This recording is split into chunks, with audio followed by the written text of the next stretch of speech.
¿Qué tal? Bienvenidas. El día de hoy nos toca el tema 8, apariciones de Jesucristo resucitado. La semana pasada vimos resurrección, vimos que era la clave que otorga significado a toda la historia de la salvación. El Antiguo Testamento lleva un ritmo, lleva un rumbo, el cual nos llevó hasta el misterio de Jesús encarnado. Es el desenlace también de ese gran misterio del por qué Cristo, Dios, bajó a la tierra. Es el momento en el que nos da la salvación, el que nos va a permitir vivir con Dios, viéndolo cara a cara. Es una victoria absoluta y definitivamente al pecado y la muerte. Nuestra religión es una religión victoriosa que ha derrotado a los peores enemigos del hombre, el pecado y la muerte. ¿Qué prueba la resurrección? Que la verdad es más fuerte que la falsedad y el bien es más fuerte que el mal. Veamos. Él dijo justo antes de morir, pero tratáis de matarme a mí, que os he dicho la verdad que oí de Dios. O sea, le está advirtiendo la barbaridad que quieren hacer, ¿no? Sus enemigos lo mataron porque no querían su propia versión destruida. Estaban muy cómodos. Y cuidado con nuestra comodidad. ¿Cómo vivimos nuestra vida? ¿Estamos muy comoditos también? ¿O verdaderamente luchamos por cada día ser mejores cristianos, por cada día agradar más a Dios mismo? Si no hubiera resucitado, la mentira hubiera triunfado, claro. O sea, el demonio ese sábado, viernes que muere Cristo nuestro Señor, estaba feliz, creía haber triunfado, pero pronto se llevaría una gran sorpresa. El bien es más fuerte que el mal porque vosotros sois de vuestro padre el diablo, dice en Juan 8 también a esa misma gente que lo quería matar. Si no hubiera resucitado, el mal hubiera triunfado, igualito que la mentira, y el mundo se sostiene de alguna manera en valores morales. Por más que estemos en crisis, por más que gente no respete, la gran mayoría sí lo hace. Inclusive la gente malvada, digamos, respeta entre sus propias gentes, respeta ciertas reglas morales, ciertas reglas de convivencia, digamos. La religión también nos prueba que el amor es más fuerte que el odio. Jesús es el amor de Dios encarnado. El odio virulento mató a Cristo. Solo resucitando quedó asentado que el amor triunfa. Entonces, sí, el odio es más escandaloso, hace más ruido, crea desconcierto, pero al fin y al cabo el amor es el que gana. Inclusive, volvemos a lo mismo, una persona mala le gusta amar a los suyos y es feliz amando a los suyos. La vida es más fuerte que la muerte. Si Cristo no hubiera resucitado, entonces sabríamos que la muerte tomó inclusive al ser que más amó en el mundo.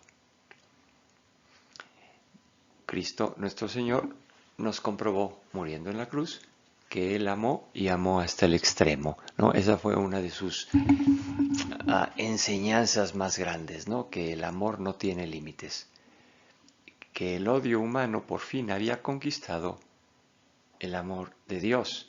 Eso hubiéramos comprobado si Cristo no hubiera resucitado. Entonces vean todas las consecuencias de que Cristo resucitó. Definitivamente una victoria por el amor y una derrota absoluta al mal. Después de resucitado, pues Cristo se apareció a sus discípulos y a otras gentes para que supiéramos, para que hubiera pruebas, para que nuestra fe tuviera un cimiento, un punto de partida, porque si no, pues nadie hubiera sabido de este brillante hecho. Dice, a estos mismos después de su pasión se les presentó, dándoles pruebas de que vivía, dejándose ver de ellos durante 40 días y hablándoles del reino de Dios. Esto nos dice en Hechos de los Apóstoles. ¿A quién se le apareció?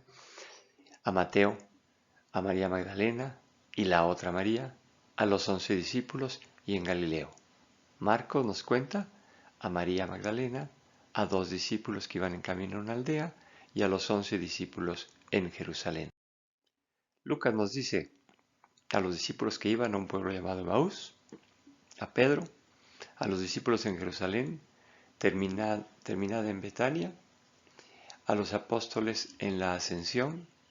Juan nos dice a María Magdalena, a los apóstoles menos a Tomás, a los 8 días después a los apóstoles, Tomás incluido, en las orillas del lago Tiberíades a 7 de sus discípulos, Pedro, Tomás, Natanael, Juan, Santiago y otros 2. Y Pablo nos dice que se le apareció a Pedro, a los 11, a más de 500 hermanos a la vez, a Santiago y a los apóstoles. Y lógicamente se le apareció a Pablo en el camino a Damasco. Entonces vemos que no fueron pocas, fueron bastantes apariciones. ¿Cómo está esta cronología? Son 11 apariciones. A María Magdalena, a los discípulos, a Pedro, a los 11 menos Tomás, a los 8 días a Tomás, a más de 500, a Santiago, a 7 discípulos, a los 11 discípulos y finalmente a Pablo en el camino a Damasco. Vamos a ver a María Magdalena, la primera aparición.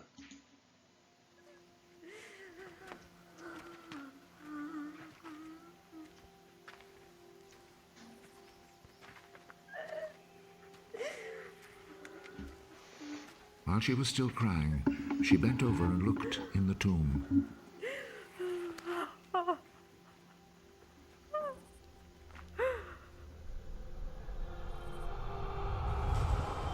And saw 2 angels there, dressed in white, sitting where the body of Jesus had been, one at the head, the other at the feet. "Woman, why are you crying?" they asked her. They have taken my Lord away, and I do not know where they have put him. Then she turned around and saw Jesus standing there. But she did not know that it was Jesus. Woman, why are you crying? Who was it that you were looking for? She thought he was the gardener, so she said to him, If you took him away, sir, tell me where you have put him, and I will go and get him.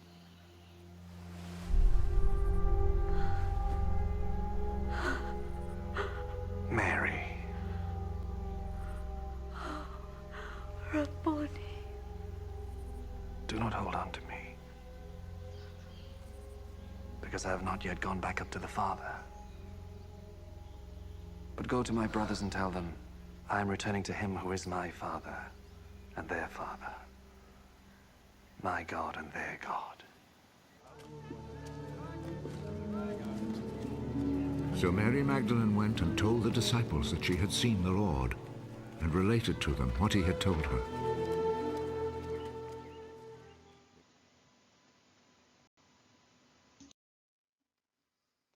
Entonces, tenemos aquí el Evangelio tal cual, porque lógicamente en la película no dicen exactas las palabras del Evangelio. Entonces ahí está, por si alguien lo quiere leer. No lime tangere, no me toques, no me retengas más, ve y díselo a los otros. María no reconoció a Cristo porque tenía los ojos en la tumba. Al morirse alguien, el no creyente dice un adiós en la tumba. El cristiano dice mirando al cielo hasta que nos volvamos a ver. Es nuestra tristeza siempre, debemos de subir la mirada a los cielos. O sea, qué verdad tan grande esta. O sea, nosotros los cristianos tenemos esa esperanza, esa certidumbre más bien de que vamos a otro lugar, vamos a un lugar muy superior a este.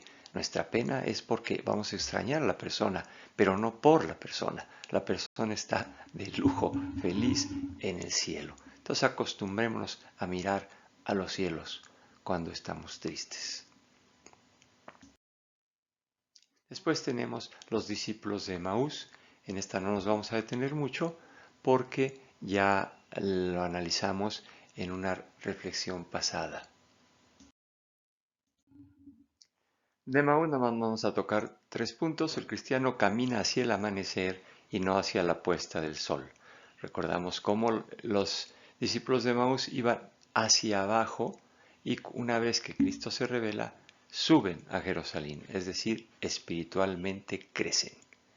Cristo le da un sentido positivo y real a su pena, es decir, les dice el porqué de su pasión. Es solo en Cristo que podemos entender, aun en tiempos de confusión y tristeza, el significado de la vida. Tenemos siempre que aprender a voltear a verlo a Él, qué hizo Él, cómo actuó, porque a eso vino, a demostrarnos cómo vivir una vida plena. La cortesía de Jesús hace como si fuera a seguir de largo, siempre dejándonos en libertad de aceptarlo o dejarlo pasar de largo. Es asombroso. Cristo, el hombre más poderoso del mundo, no nos obliga a nada. Al partir el pan, ya sea en casa o en el templo, ahí está Cristo con nosotros. No se nos debe de olvidar, fue el símbolo más grande de los primeros cristianos. La buena nueva nunca es completa hasta que se comparte. Viajaron 10 kilómetros para poderlo compartir con sus hermanos. Llegan a Jerusalén y ya había otros que sabían amistades compartir, decir, ¿te acuerdas? Aparecieron a Pedro, se volvieron a Jerusalén y encontraron reunidos a los 11 y a los que estaban con ellos, que decían, es verdad, el Señor ha resucitado y se ha aparecido a Simón. Que se apareció a Pedro y luego a los 12, nos dice en 1 Corintios Pablo. Una gran historia nunca relatada, esa aparición. El encuentro con Pedro, el que lo negó. Solo podemos imaginarnos. La gloria de Cristo en todo su amor restableciendo la autoestima del pecador contrito. O sea, no se habla nada, pero nos podemos imaginar cómo Dios abraza a Pedro, a un Pedro arrepentido, completamente arrepentido, y un Dios que quiere, que ama, a pesar de todas nuestras faltas. A los 11.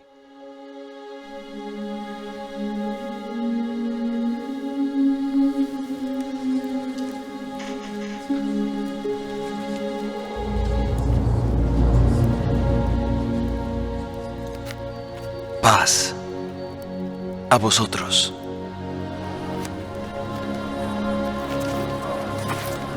¿Por qué estáis turbados y dudáis en vuestros corazones? Mirad mis manos y mis pies, que yo mismo soy. Palpad y ved, porque un espíritu no tiene carne ni huesos como veis que yo tengo.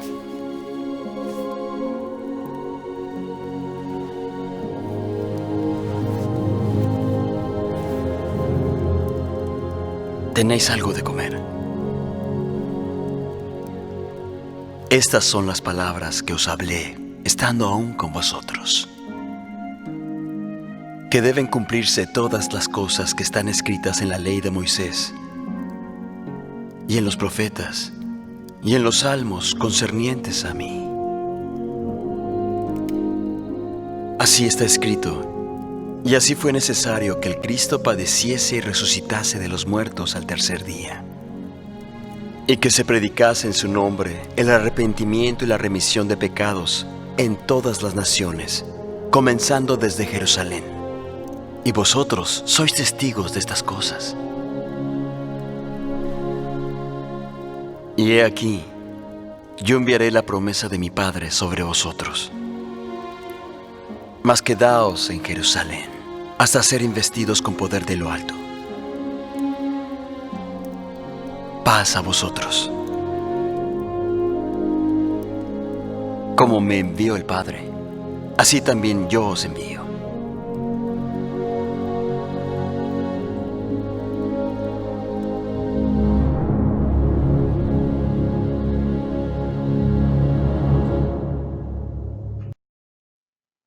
Aquí nuevamente tenemos de la Biblia de Jerusalén cómo se narra específicamente esta aparición para el que guste reflexionarla. Cristo censura a los 11 por no haberle creído a los otros. Les enseña sus llagas, les demuestra que es Él, pero resucitado. Come con ellos para demostrarles que no es un espíritu, les abre la mente para que entiendan las Escrituras. Es Cristo dejando una huella clara de su resurrección, para que nosotros, las generaciones posteriores, podamos creer y gozar.